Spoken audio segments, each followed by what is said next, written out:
Selamat hari Minggu. Selamat hari Minggu. Sebelum kita memulai ibadah ini, marilah kita menyatukan hati dan pikiran kita. Mari kita bersaat teduh sejenak.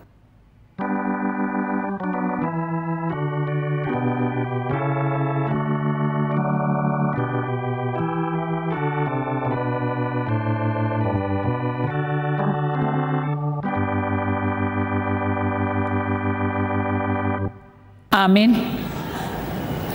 Marilah kita bernyanyi dari buku nyanyian HKBP nomor 125 ayat 3 dan 4.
Jemaat diundang berdiri.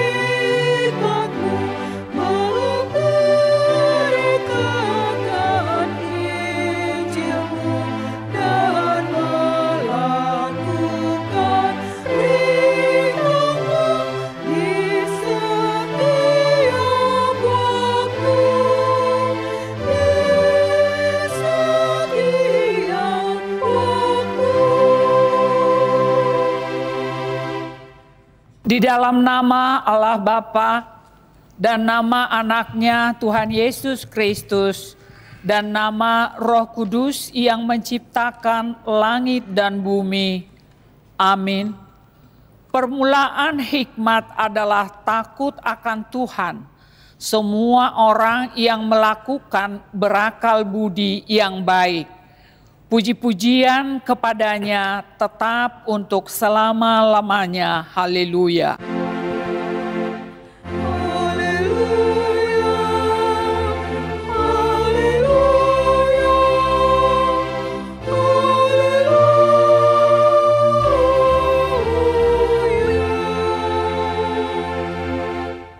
Marilah kita berdoa.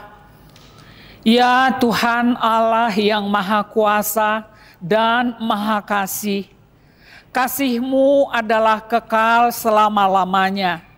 Kami mengucapkan terima kasih kepadamu karena Engkau memelihara kami dari dahulu sampai sekarang. Kami memuji Engkau karena berita kesukaan dari anak-Mu, Tuhan Yesus Kristus, yang memberi hidup telah sampai kepada kami. Kami mengucapkan terima kasih kepadamu karena Engkau memberikan firman-Mu yang kudus dalam damai sejahtera. Kasihanilah kami, tolong dan kuatkanlah hati kami melakukan kehendak-Mu, supaya hati kami kuat dan kokoh, serta mampu melakukan cara hidup yang kudus. Ajar dan baharuilah hati kami, supaya semakin suci sampai akhir hidup kami. Di dalam nama Yesus Kristus Tuhan kami. Amin. Jemaat dipersilahkan duduk kembali. Marilah kita bernyanyi dari buku nyanyian HKBP nomor 470 ayat 2 dan 4.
Marilah kita dengarkan hukum Tuhan dari 2 Timotius 4 ayatnya yang kedua.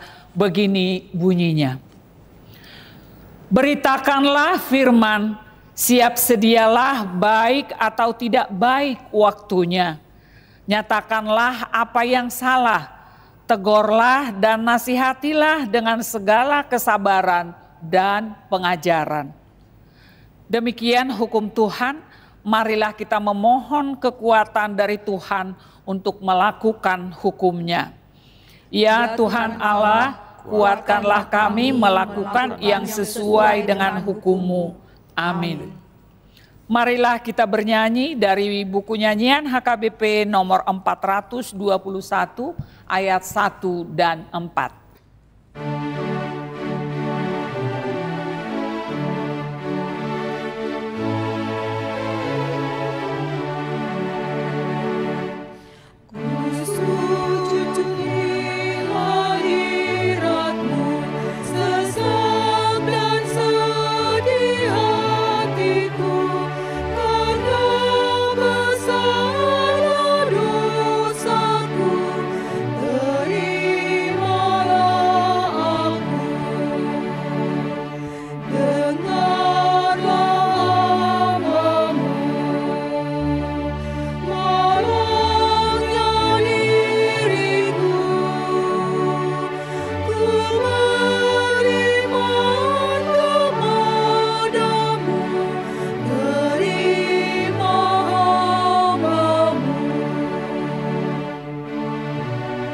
Jemaat diundang berdiri.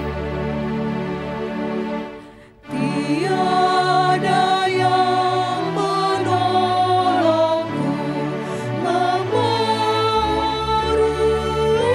hidupku, selain Engkau Tuhanku, kasihilah aku.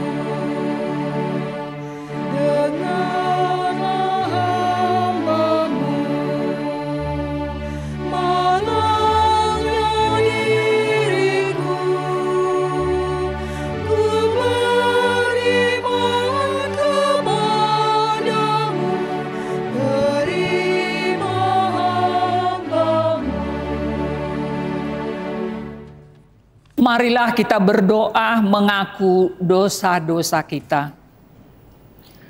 Ya Allah, Bapa kami yang Maha Kuasa dan Maha Pengasih, kami orang berdosa yang hina ini datang ke hadapan-Mu yang kudus dan mulia, mengaku dan meminta keampunan segala dosa dan kejahatan kami.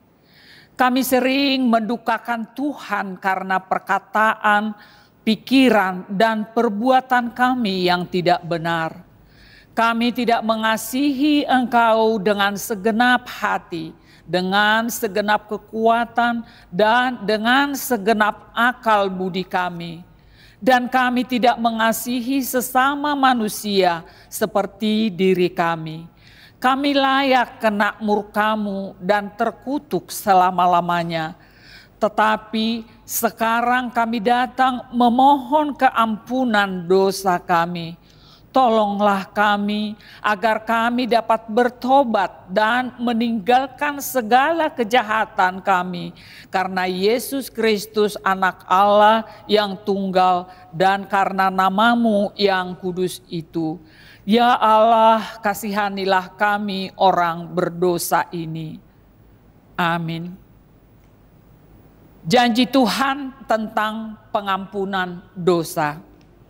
Demi aku yang hidup, demikian firman Tuhan Allah. Aku tidak berkenan kepada kematian orang fasik, melainkan aku berkenan kepada pertobatan orang fasik itu dari kelakuannya supaya ia hidup. Kemuliaan bagi Allah di tempat yang maha tinggi. Amin. Marilah kita bernyanyi dari buku nyanyian HKBP nomor 568B ayatnya yang kedua.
Marilah kita membaca firman Tuhan, epistel yang ditetapkan untuk hari Minggu ini, yaitu dari Daniel 3 ayatnya yang ke-13 sampai dengan 18, kita baca secara bergantian.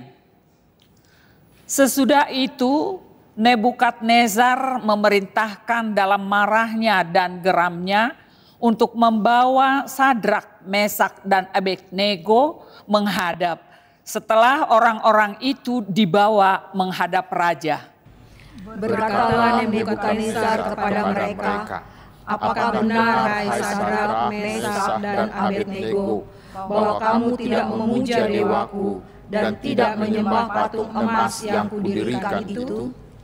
Sekarang, jika kamu bersedia, demi kamu mendengar bunyi sangkakala, seruling, kecapi, rebab, gambus, serdam, dan berbagai-bagai jenis bunyi-bunyian, sujudlah menyembah patung yang kubuat itu. Tetapi jika kamu tidak menyembah, kamu akan dicampakkan seketika itu juga ke dalam perapian yang menyala-nyala.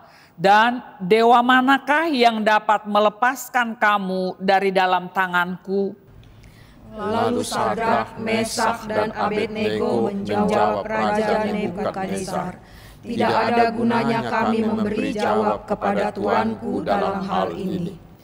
Jika Allah kami yang kami puja sanggup melepaskan kami, maka Ia akan melepaskan kami dari perapian yang menyala-nyala itu dan dari dalam tanganmu, ya Raja. Tetapi seandainya tidak, hendaklah Tuanku mengetahui, ya Raja, bahwa kami tidak akan memuja dewa Tuanku dan tidak akan menyembah patung emas yang Tuanku dirikan itu. Demikianlah pembacaan firman Tuhan. Berbahagialah orang yang mendengar firman Allah serta memeliharanya. Amin. Marilah kita bernyanyi dari buku nyanyian HKBP nomor 128 ayat 1 dan 2.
Jemaat diundang berdiri.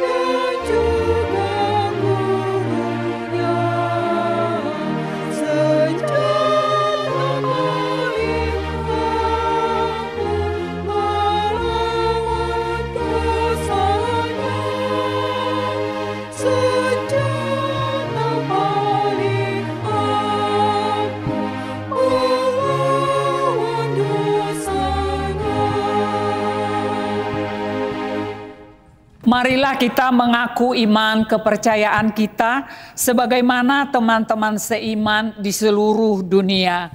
Kita bersama-sama mengucapkannya. Aku percaya kepada Allah, Bapa yang Maha Kuasa, Khalik langit dan bumi. Aku percaya kepada Yesus Kristus, anaknya yang tunggal Tuhan kita, yang dikandung daripada Roh Kudus, lahir dari anak darah Maria, yang menderita sengsara di bawah pemerintahan Pontius Pilatus, disalibkan, mati dan dikuburkan, yang turun dalam kerajaan maut. Pada hari yang ketiga, bangkit pula dari antara orang mati, naik ke surga, duduk di sebelah kanan Allah, Bapa yang Maha Kuasa. Dari sana akan datang kelak untuk menghakimi orang yang hidup dan yang mati. Aku percaya kepada Roh Kudus dan adanya satu gereja yang kudus dan am, persekutuan orang kudus, pengampunan dosa, kebangkitan daging, dan hidup yang kekal. Amin. Jemaat dipersilahkan duduk kembali. Marilah kita mengumpulkan persembahan dengan bernyanyi dari buku nyanyian HKBP nomor 658 ayat 1 dan 3.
Damai sejahtera Allah yang melampaui segala akal, itulah yang memelihara hati dan pikiranmu di dalam Kristus Yesus Tuhan kita. Amin. Selamat hari Minggu saudaraku. Mari kita menerima firman Tuhan yang menjadi berita Injil di minggu ke-17 sesudah Trinitatis hari ini, yaitu dari surat Paulus ke jemaat Roma, Roma pasal 1 ayat 8 hingga ayat 15. Saya akan bacakan untuk kita. Pertama-tama aku mengucap syukur kepada Allahku oleh Yesus Kristus atas kamu sekalian, sebab telah tersiar kabar tentang imanmu di seluruh dunia. Karena Allah yang kulayani dengan segenap hatiku dalam pemberitaan Injil anaknya adalah saksiku, bahwa dalam doaku aku selalu mengingat kamu. Aku berdoa semoga dengan kehendak Allah, aku akhirnya beroleh kesempatan untuk mengunjungi kamu. Sebab aku ingin melihat kamu untuk memberikan karunia rohani kepadamu, guna menguatkan kamu, yaitu supaya aku ada di antara kamu dan turut terhibur oleh iman kita bersama, baik oleh imanmu maupun oleh imanku. Saudara-saudara, aku mau supaya kamu mengetahui bahwa aku telah sering berniat untuk datang kepadamu, tetapi hingga kini selalu aku terhalang. Agar di tengah-tengahmu aku menemukan buah, seperti juga di tengah-tengah bangsa bukan Yahudi yang lain. Aku berhutang baik kepada orang Yunani maupun kepada orang bukan Yunani, baik kepada orang terpelajar maupun kepada orang tidak terpelajar. Itulah sebabnya aku ingin untuk memberitakan Injil kepada kamu yang diam di Roma. Demikian firman Tuhan. Saudara-saudaraku, kekasih-kekasih Tuhan Yesus Kristus, pasti semuanya kita pernah rindu, bukan? Ada yang rindu kepada suaminya atau kepada istrinya, ada yang rindu kepada anaknya, kepada pahopunya, kepada pacarnya, ada yang rindu melihat tempat yang indah, ada yang rindu untuk makan makanan kesukaannya. Dan banyak lagu mengatakan bahwa rindu itu sering menyakitkan, bukan? Dalam perikop tadi juga dikatakan Paulus rindu ingin bertemu dengan jemaat Roma. Walau bukan dia yang memulai jemaat di sana dan dia sama sekali belum pernah ke sana, tetapi dia sangat rindu untuk bertemu dengan mereka. Mengapa? Karena Paulus mendengar keluar biasaan iman dari jemaat Roma. Karena mereka benar-benar menghayati dan menunjukkan buah imannya dalam hidup keseharian mereka. Itu yang membuat Paulus rindu bertemu mereka. Saudaraku, ini menjadi refleksi, menjadi renungan bagi kita. Adakah orang yang rindu bertemu dengan kita karena mendengar kebaikan kita? Apakah suamimu, apakah istrimu, apakah anak-anakmu, apakah pahopumu, apakah tetangga-tetanggamu atau teman sekerjamu, atau apakah anggota jemaatmu merindukan kehadiranmu di tengah-tengah mereka karena kebaikanmu? Janganlah ada yang mengatakan, untunglah dia tidak ada di sini. Saudaraku, mari kita tanya diri kita masing-masing. Saudaraku, tidak hanya di situ. Dikatakan Paulus sangat rindu. Di bahasa Yunaninya dikatakan kata epipote. Epipote yang berarti kerinduan yang sangat. Kerinduan dari hati yang tulus. Kerinduan yang muncul dari kasih dan kerohanian. Sehingga bukan sekedar rindu karena emosional pribadi, bukan sekedar kangen-kangenan, tetapi adalah kerinduan rohani. Dan di perikop kita ini sedikitnya ada 4 tujuan kerinduan Paulus kepada jemaat Roma. Pertama, seperti dia katakan di ayat 11a, dia rindu untuk memberikan karunia rohani kepadamu. Paulus merindukan jemaat Roma agar dia bisa memberikan apa yang ada padanya, yaitu karunia rohani. Bukan rindu untuk memberi sumbangan, tetapi rindu untuk memberikan pemberian Roh Kudus, untuk menguatkan mereka, untuk memperlengkapi jemaat Roma agar mereka semakin hebat lagi. Paulus ingin menjadi saluran berkat, terutama berkat rohani bagi jemaat di Roma itu. Saudara-saudaraku, inilah menjadi sebuah pelajaran berharga bagi kita hari ini. Bila kita pergi mengunjungi jemaat, apa yang utama kita bawa? Sangat sering kita berpikir tentang uang, tentang makanan, tentang dana, tentang materi. Demikian juga jemaat yang akan kita temui itu. Mereka sering berharap seperti itu. Berharap akan menerima uang, menerima sumbangan atau materi lainnya.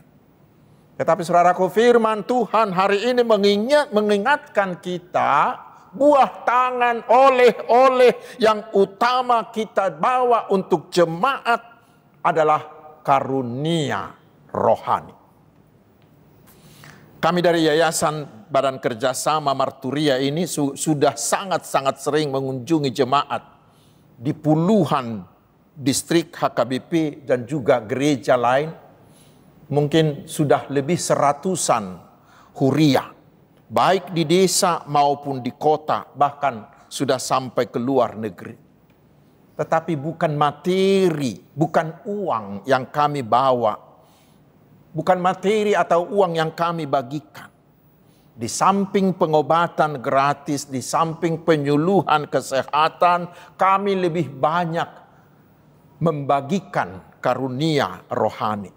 Seperti pembekalan perhalado, pelatihan guru sekolah minggu, pelatihan remaja, naposo bulung, pelatihan orang tua, terutama tentang penginjilan. Juga tentang perlawanan akan kuasa kegelapan. Dan juga sering melakukan evangelisasi. Saudara-saudaraku, itulah juga yang harus kita lakukan di tahun transformasi ini. Biarlah tahun transformasi ini bukan hanya untuk mengumpulkan dana. Tetapi di tahun transformasi ini mari kita membagikan karunia rohani kita masing-masing. Untuk membantu teman-teman kita agar mereka mampu mereformasi hidupnya. Agar mereka mau mengubah karakternya. Sehingga semuanya kita menjadi berkarakter seperti Tuhan Yesus. Agar mereka mampu memperbaharui janji-janjinya. Agar mereka mampu memperbaharui pelayanannya. Sehingga semuanya kita bisa menjadi garam. Semuanya kita bisa menjadi terang dan menjadi berkat bagi sekeliling kita. Itu tujuan yang pertama. Dan tujuan Paulus yang kedua dalam kerinduannya itu dikatakan di ayat 12b. Dia rindu guna menguatkan kamu. Dan inilah salah satu tugas orang Kristen sebagai tubuh Kristus. Yaitu saling menguatkan. Dalam bahasa Yunaninya disebut sterich tenai. Itu seperti menguatkan fondasi bangunan. Supaya makin kokoh, supaya tahan gempa, supaya tahan badai. Saudaraku, kita ini adalah tubuh Kristus. Bila satu dari anggota tubuh itu sakit, maka seluruh anggota lain wajib membantunya. Itulah tugas saling menguatkan. Dan kita harus sadar bahwa sebagai gereja, sebagai tubuh Kristus, kita ini juga adalah manusia lemah. Dan kita juga harus sadar bahwa hidup ini penuh dengan penderitaan, penuh dengan ancaman. Terutama di zaman yang maju ini. Semuanya itu sangat potensial untuk membawa kita kepada kemurtatan. Untuk menjauh dari Tuhan. Untuk itulah saudara-saudaraku, kita harus saling menolong. Jangan saling membiarkan. Jangan egois. Tetapi kita harus tetap sehati, sepikir, saling membantu, saling menopang, saling menyemangati. Kita harus mau duduk bersama, tetapi bukan hanya duduk bersama, tetapi juga harus hidup dengan rukun. Sehingga Tuhan mau memerintahkan berkat-Nya turun atas kita.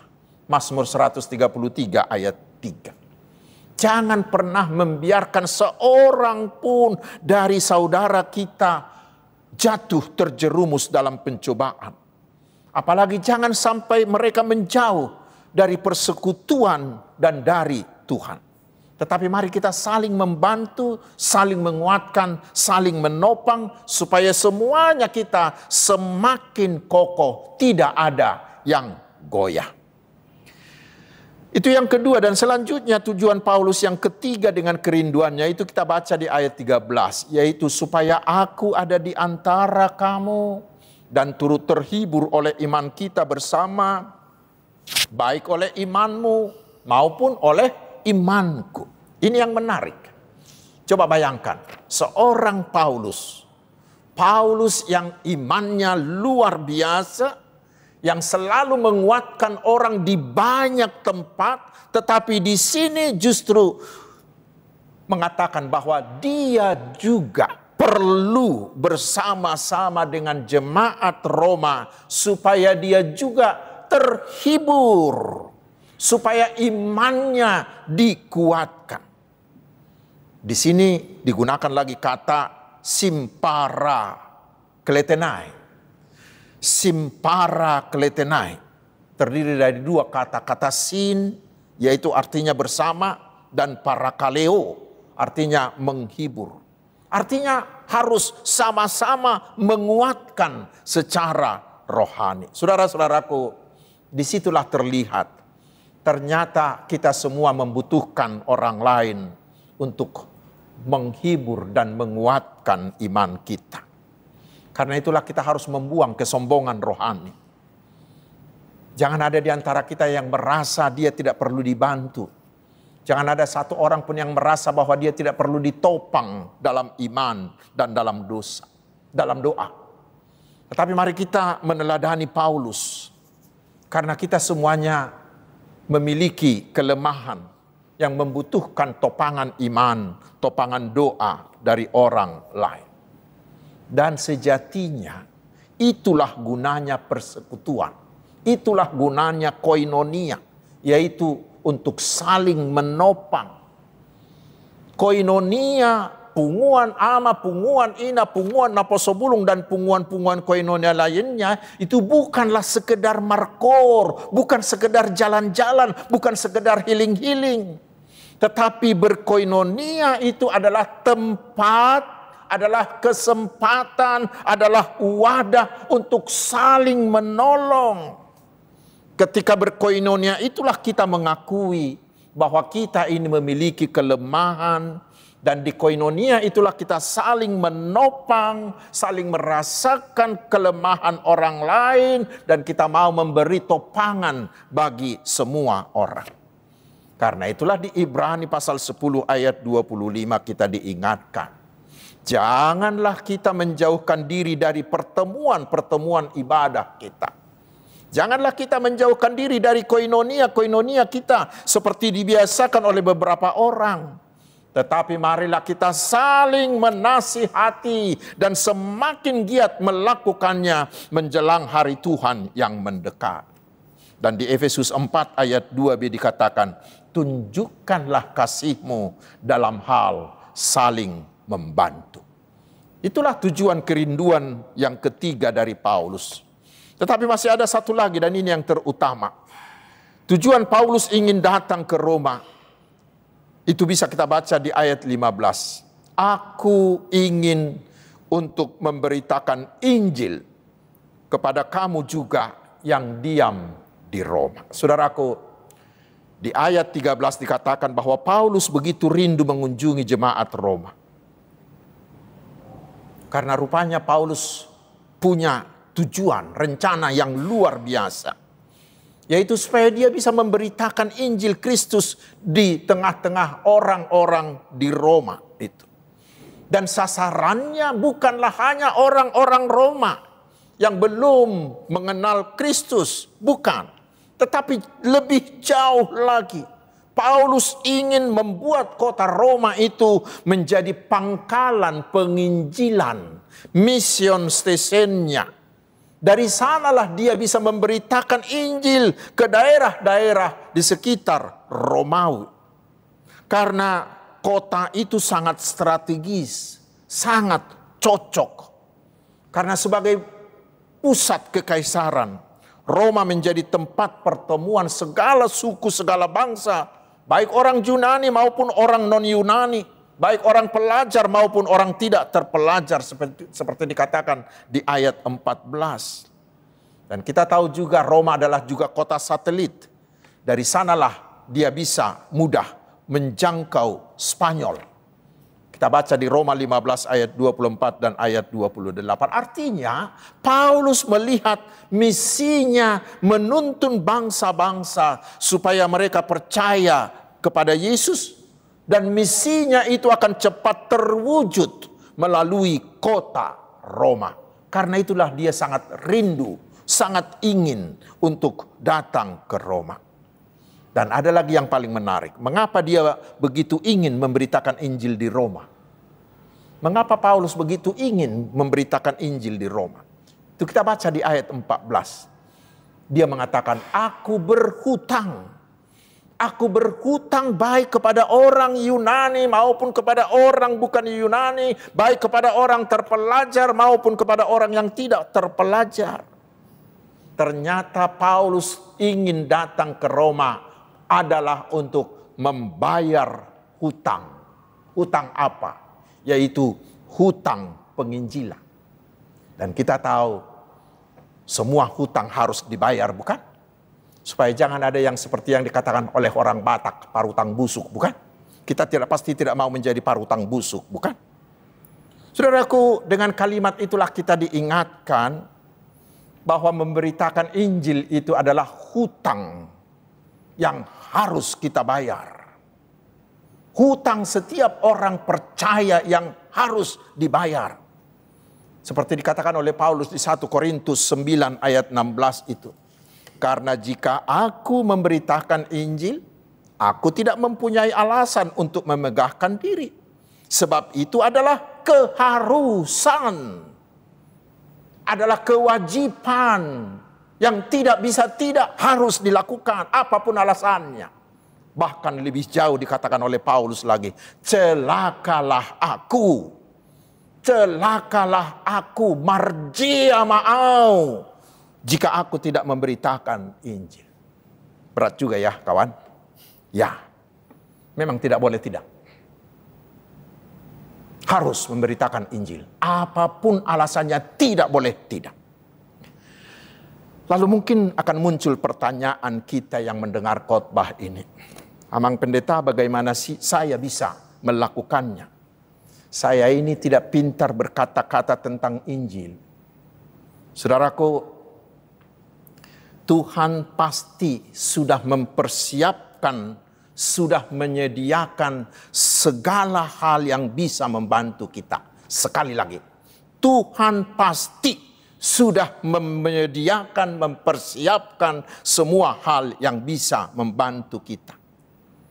Kita tidak perlu jauh-jauh pergi ke provinsi yang lain atau ke negara yang lain, tidak perlu.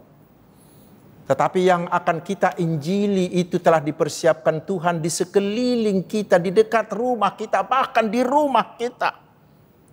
Teman sekantor kita, asisten rumah tangga kita, karyawan kita, tetangga kita, teman kita berolahraga, teman kita healing-healing dan lain-lain.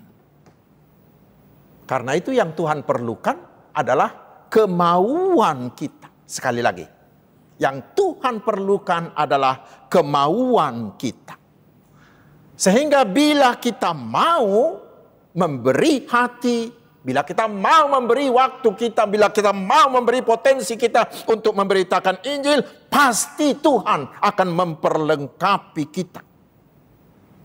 Salah satunya Tuhan sudah menyediakan metode penginjilan yang sangat sederhana, yang kami sebut sebagai metode penginjilan dengan persahabatan. Dan kami dari Yayasan Badan Kerjasama ini bersedia menjadi alat Tuhan untuk memperlengkapi siapa saja yang mau untuk diperlengkapi. Tidak perlu membayar, hanya kemauanmu saja, hanya waktumu saja. Dan bila kita sudah mau, pasti Tuhan akan menunjukkan tempat, akan menunjukkan orang, akan menunjukkan waktu, kesempatan yang tepat bagi kita untuk menginjili itu. Sekali lagi, yang Tuhan perlukan dari kita adalah kemauan kita membayar hutang kita. Karena itu saudaraku, katakanlah, di sini aku Tuhan, utuslah aku. Maka selanjutnya Tuhan yang akan bekerja, Tuhan yang akan berkarya. Terutama di usia HKBP yang ke-164 pada tanggal 7 Oktober yang baru lalu. Biarlah semuanya kita tergerak hati.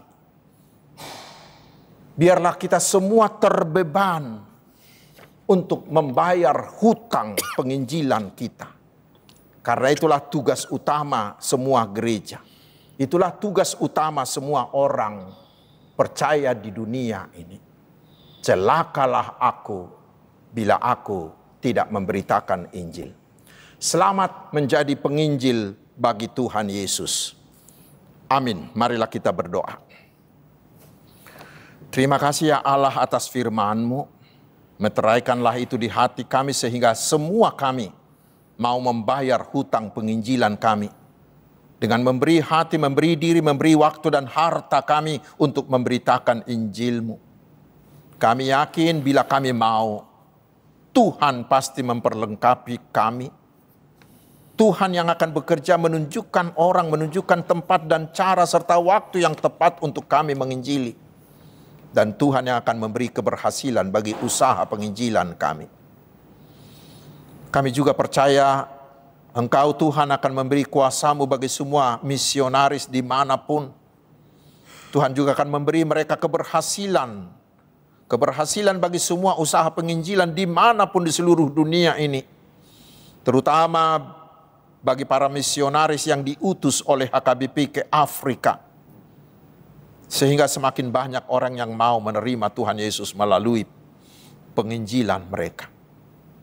Di usia gerejamu HKBP yang ke-164 tahun ini, biarlah Roh Kudus mengobarkan hati semua jemaat untuk mau membayar hutang penginjilannya.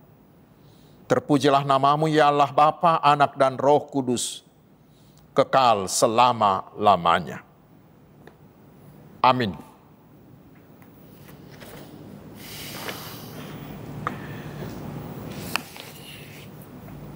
Saudara-saudaraku yang dikasihi Tuhan Yesus Kristus, kita sudah mendengarkan firman Tuhan. Mari kita memberikan jawaban kita dengan mengumpulkan persembahan kita sambil kita bernyanyi dari buku nyanyian HKBP nomor 666 ayat 1 dan ayat keempat.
Jemaat kami undang bangkit berdiri.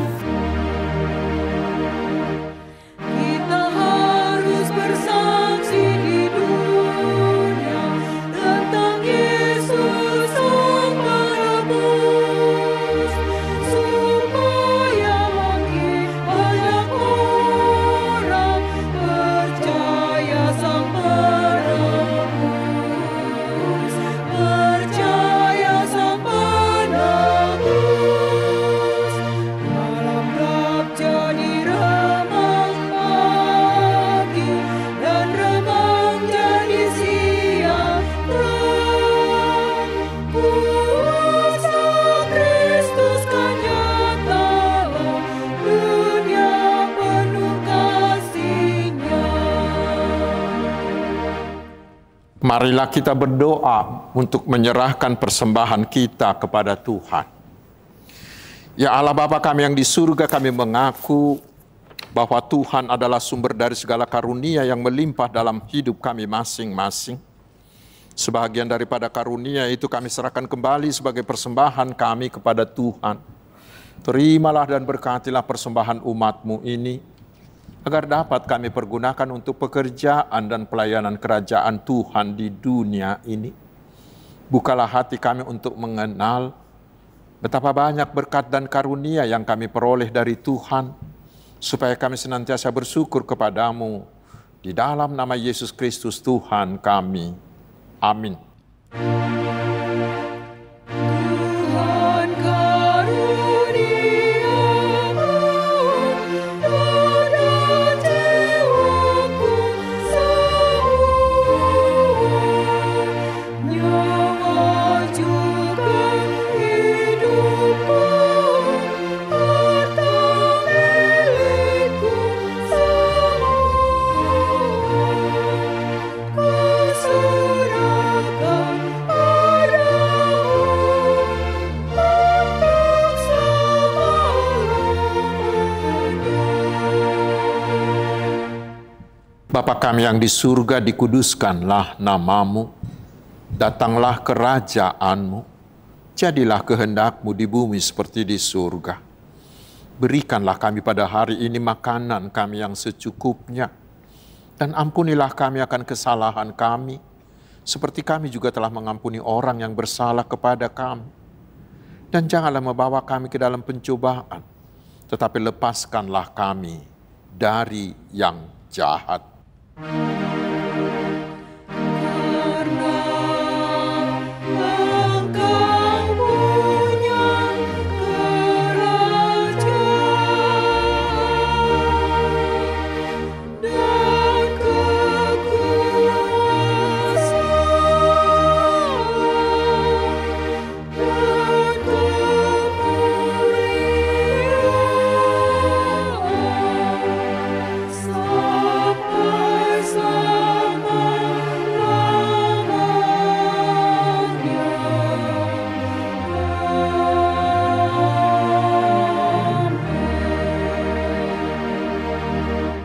Pulanglah di dalam damai sejahtera dan terimalah berkat Tuhan. Tuhan memberkati engkau dan melindungi engkau. Tuhan menyinari engkau dengan wajah-Nya dan memberi engkau kasih karunia. Tuhan menghadapkan wajah-Nya kepadamu dan memberi engkau damai sejahtera. Amin.